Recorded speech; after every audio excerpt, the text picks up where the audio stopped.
Bom dia a todo mundo para mais uma aula de escola dominical da Igreja Metodista. Nessa manhã eu tentei ainda aproveitar um pouquinho aí da natureza, porque tem a ver ainda com a nossa aula de hoje, de uma maneira diferente, né? Mas tem a ver. Hoje a gente vai tratar de um texto, né, que vai ser a chave para o nosso bate-papo aqui, que é o texto de Êxodo 15, que vem tratando da saída do povo do Egito, né? Imediatamente o povo sai e passa pelo Mar Vermelho e chega a um lugar chamado Mara. E a gente vai ler essa passagem.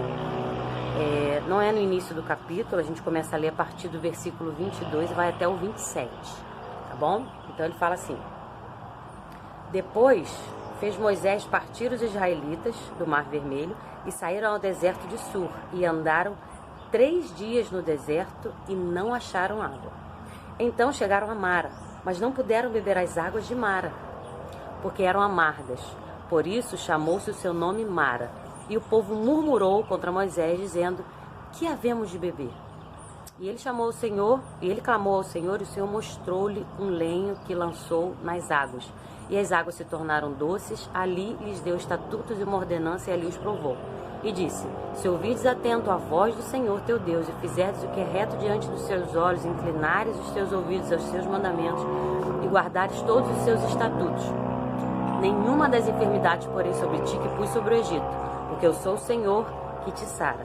Então vieram a Elim, e havia ali 12 fontes de água e 70 palmeiras, e ali se acamparam junto das águas. O que estava acontecendo nesse momento? O povo tinha saído do Egito, e nesse mesmo capítulo a gente vai ver o povo jubilando, cheio de fé, cheio de esperança, quando eles passam pelo Mar Vermelho. Então eles vêm lá de cima do Egito e eles descem, e aí eles passam essa região toda assim, né, do Mar Vermelho.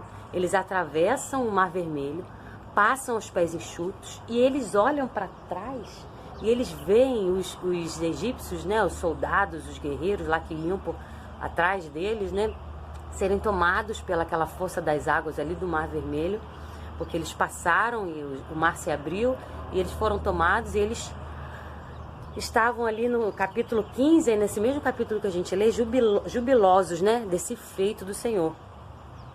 No capítulo 15, versículo 11. Ó Senhor, quem é como tu entre os deuses? Quem é como tu, glorificado em santidade, terrível em louvores, operando maravilhas? No versículo 4. Lançou no mar os carros de Faraó, o seu exército, os seus escolhidos príncipes, afogaram-se no Mar Vermelho. Então, assim, eles vêm de uma euforia muito grande, né, de ver, assim, a glória de Deus, de ver o poder de Deus, né, na verdade. E depois que eles passam pelo Mar Vermelho, eles caminham 3 dias, mas eles sentem sede, eles não conseguem encontrar um lugar para beber água. E eles chegam nesse lugar chamado Mara. Mara quer dizer amargo, né? Quando eles vão beber a água desse lugar, as águas são amargas, elas não podem ser consumidas. Isso é muito interessante, e o nosso versículo-chave vai ser o 24, né, o capítulo 15, 24. E o povo murmurou contra Moisés, dizendo: Que havemos de beber? Essa murmuração aí, provavelmente é a primeira do povo depois da saída do Egito. Vai acontecer, a gente sabe, né, muitas vezes aí nessa trajetória. Mas é muito interessante como o instinto de sobrevivência do povo, ele foi maior do que a sua fé, do que eles podiam crer, né, que o Senhor iria suprir as necessidades. Eles foram e murmuraram, foram até Moisés, devido a esse instinto de sobrevivência, a essa escassez da água. E depois a Bíblia conta, né, que Deus orientou Moisés a jogar o tronco na água, e a água ficou doce, própria para ser bebida. E eles caminharam mais um pouco, chegaram até Elim, que era um lugar de muitas águas, né, de muitas fontes de águas e árvores. E foi um lugar ali de refrigério. Por que a gente vai ter esse versículo como chave? Na verdade é a parte B, que havemos de beber. A gente vai falar um pouquinho sobre essa escassez de água. É muito interessante que a gente tem essa proporção da quantidade de água que a gente tem no nosso planeta, já que 70% de toda a superfície do planeta Terra é composta de água.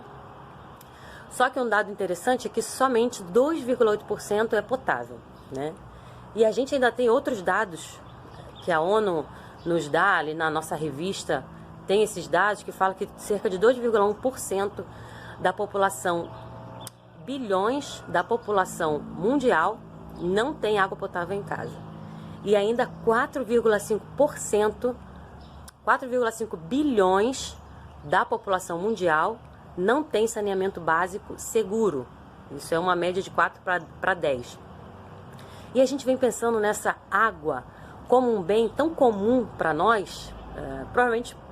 Provavelmente todas as pessoas que estão me ouvindo agora têm água potável em casa, né? Tem água limpa, própria para o banho, para beber, enfim. E se a gente pensar na história, a gente pode observar que inúmeros conflitos foram realizados por conta da escassez de água, né? Por brigas por águas, foram e acontece ainda hoje. A água é um bem muito precioso, apesar da gente não perceber isso. E a Bíblia, ela nos orienta que nós devemos ser mordomos. Mordomia cristã, a gente já estudou isso na escola dominical. É aquele mordomo, se a gente olhar essa palavra no grego, né? É aquele que administra bem recursos, administra bem algo que lhe foi colocado nas suas mãos. E nós somos esses mordomos. Por quê? O que foi colocado nas nossas mãos? Se a gente pensar na natureza, eu estou vendo aqui passarinhos cantando, estou vendo árvores, estou vendo água em abundância, estou vendo um gramado lindo.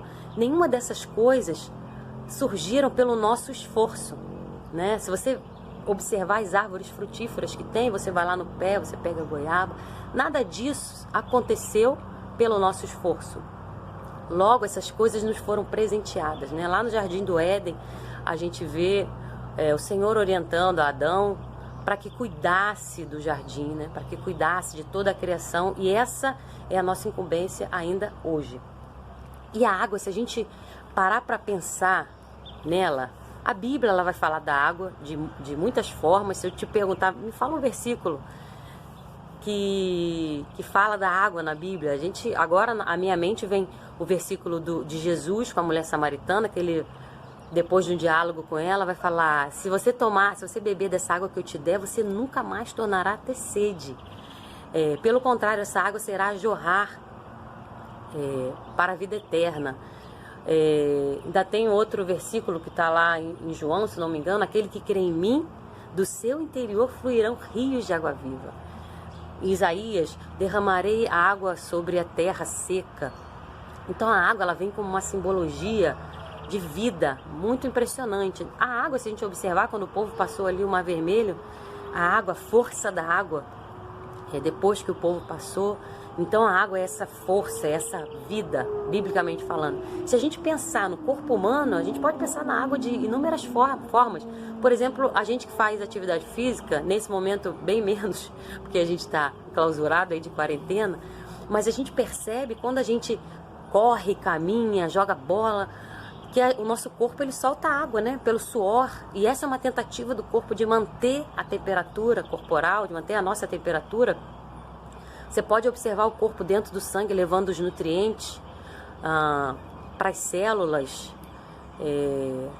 Nenhuma reação química no corpo acontece sem a água, né? 60% do corpo humano é composto de água, né? Nos bebês, esse número ainda maior. Então a água, a gente vê que ela é vital. A água é um bem preciosíssimo. E a gente pensando enquanto cidadão, enquanto mordomo, enquanto servo, a Bíblia nos fala, nos trata como servo, né? Servo é melhor servir do que ser servido. Quando Jesus, a gente vê essa frase se cumprir ali no lava-pés, Jesus com os discípulos, se ele não lavasse os pés dos discípulos, eles não teriam parte com ele. Então, a gente observa em inúmeros momentos Jesus nos orientando que maior é aquele que serve. E para nós servirmos, nós precisamos ter em mente que a gente precisa sempre pensar no próximo. E os nossos recursos né? Seja os recursos naturais, a água, o meio ambiente, seja os nossos recursos adquiridos, todos esses recursos, eles precisam ser usados com essa mordomia cristã, com moderação, pensando no próximo. Será que o seu consumo, como foi dito na outra aula sobre Oséias, será que o seu consumo não acaba deixando com que o outro não possa consumir? Será que o seu consumo exagerado, né, ele acaba atingindo a outro de uma forma negativa? Então a gente tem que pensar sobre essas coisas. E claro, se eu pensar, como que a gente pode cooperar com esse consumo de água, né, para que o povo não pereça por falta de água? A gente tem aqui o semiárido brasileiro, a gente pensando em Brasil, a gente tem uma região aqui que tem uma escassez de água enorme. E como que essa água pode chegar até lá? Será que eu posso ajudar a fazer isso acontecer? Pode ajudar. Na sua casa, de uma maneira muito simples, você pode desligar o chuveiro quando você for passar o sabonete, né? Isso a gente ouve na escola, isso a gente conversa com os nossos filhos, com os nossos pais. Mas às vezes é um bem tão abundante que a gente acha que ele é infinito. Mas na verdade a água é um bem finito. Nós precisamos cuidar. Ontem eu estava vendo um documentário na CNN sobre a China e as enormes represas de água que eles têm lá. A maior represa do mundo está lá, e eu fiquei abismada quando eu vi. O rapaz que estava falando, ele falou que ela tem o tamanho de cerca de 60 estádios de futebol, e a altura dela é de um prédio maior que um prédio de 40 andares, né? Foi feito lá por Mao Tse Tung para poder provar a sua força ali diante do povo, né? A sua grandeza ali diante do povo. Então nós temos muitas represas, sim, mas a gente ainda tem muita gente passando sede, né? Com sede. A gente vê nesses documentários as crianças, né, com aquele baldinho na cabeça, caminhando quilômetros e quilômetros para trazer um pouco de água para casa. E falando sobre aqui, o Brasil ainda, a gente tem a figura do Juliano Som, lá no sertão, lá no Piauí, que é muito conhecido. Eles fazem um projeto muito interessante, que eles têm aquele poço de água salobra. Eles fazem tipo um filtro, né, que acopla ali, e essa água, ela é purificada. Eles fazem uma filtragem dessa água para que ela seja utilizada por milhares de famílias ali que passavam por um perrengue aí com falta da água no Piauí. A gente tem a igreja metodista no Nordeste com as caixas d'água, né, que eles produzem no meio daquela população também, que tem uma escassez de água terrível. E, gente, falta de água é falta de alimento também. Porque sem água, a terra, ela fica seca, ela não é boa para a produção. Então, a gente não consegue plantar. Então, sem água, a gente também tem fome. E a água é um bem tão precioso que se a gente ficar cerca de 3 dias, um pouquinho mais, sem água a gente morre. Se a gente ficar sem comida, a gente aguenta muito mais tempo. Então, essa água que é vida, que a gente lê nos textos bíblicos sobre Deus comparando, Jesus falando dessa água como vida, e a gente tendo a oportunidade de, como mordomo, né? Quem é um mordomo? A gente vê aqueles filmes quando a pessoa bate na porta. Quem viu aquele Netflix lá, o The Crown, né? Que fala da história da Rainha Elizabeth. Aqueles mordomos, aquela pessoa imponente que quando né, abre a porta, você percebe quem é essa pessoa. E você logo, a gente percebe, olhando ali as histórias dos filmes, que é uma pessoa de extrema confiança do dono ou da dona daquela propriedade. Então, não é diferente. Se a gente pensar em nós como mordomos, na gente como mordomo, e Deus como dono dessa propriedade, nós somos essas pessoas, esses homens e essas mulheres, que somos da total confiança do Senhor, e que Ele designou esse papel de cuidado de tudo, de todos os recursos naturais, de todos os recursos que a gente adquire também. Que a gente pense mais sobre o nosso consumo. Esses dias de quarentena, eles estão sendo ótimos para isso, que a gente não está podendo consumir nada, né? Nada salta aos nossos olhos, pelo menos para mim. Eu tenho tido um tempo maravilhoso aí de reflexão sobre isso. Será que a gente precisa consumir tanto? Será que a gente precisa gastar tanto? Ou a gente pode fazer como o João Wesley, vamos ganhar o máximo que a gente puder para repartir o máximo que a gente puder? Vamos ajudar, já que a gente tem abundância de água, vamos conversar e dialogar em casa sobre como melhorar esse consumo. A gente pode utilizar a água da chuva, botar naqueles barris né, e filtrar, e botar um paninho ali, deixar pela calha, como eu vi uma vez na casa dos pais da Laone, desce aquela calha e aquela água da chuva então é aproveitada para lavar o quintal. Olha que coisa boa. Isso é muito legal. E aí você, quando você for lavar a sua varanda, você lava com balde, ao invés de você utilizar a mangueira. A gente tem tantas formas de administrar esse recurso de uma maneira mais amorosa, né? Com o meio ambiente, com os nossos irmãos, com as nossas irmãs. E a gente tem essa consciência que esse texto aí, e depois quando eles chegam a Mara, que é um lugar de águas amargas, eles têm esse momento aí de diálogo com Moisés, e logo depois eles vão para Elim, eles chegam a um lugar chamado Elim, que é um lugar que tem abundância de água, de sombra também, porque tinha árvores, né? Haviam árvores ali, e que a gente possa também, de repente talvez esse momento a gente está passando de águas amargas, de águas de um momento tão difícil, mas que é um momento para a gente poder fazer uma reflexão sobre a vida, sobre os nossos princípios, sobre aquilo que a gente tem, da maneira como a gente tem vivido, que a gente possa, nesse momento de águas amargas, porque a Bíblia fala que esses momentos difíceis nos fazem refletir, e que quando a gente chegar no momento da abundância, a gente saiba utilizar de maneira mais inteligente, mais consciente o nosso tempo, os nossos recursos, os recursos naturais que a gente tem aí, para que a gente possa ser esse mordomo, esse servo e essa serva que Deus nos incumbiu de sermos. Tá bom, gente? Então que esse domingo seja maravilhoso, seja de reflexão. Saudade de todos vocês, da gente estar na sala da escola dominical. E mande aí suas dúvidas, mande seus comentários, tá? Seja no meu WhatsApp, no WhatsApp do grupo da classe, no Facebook, no Instagram. Provavelmente eu vou compartilhar aí essa aulinha de hoje, essa aula de hoje de escola dominical. Tá bom? Um beijo, amo vocês. Sobre o aproveitamento da água da chuva, né? É sempre bom a gente fazer um investimento numa calha, né? E aí colocar um tambor, né? Para aproveitar a água da chuva. É claro que quando a chuva é forte, pesada, né, acaba enchendo esse tambor aqui. Mas olha o detalhe aqui, ó, né? A gente tem uma torneirinha embaixo, né, que facilita para pegar água com balde e dá para lavar o quintal, dá para aguar as plantas, né? A gente tem algumas plantinhas em volta da casa aqui, né, que dá pra gente aproveitar, né?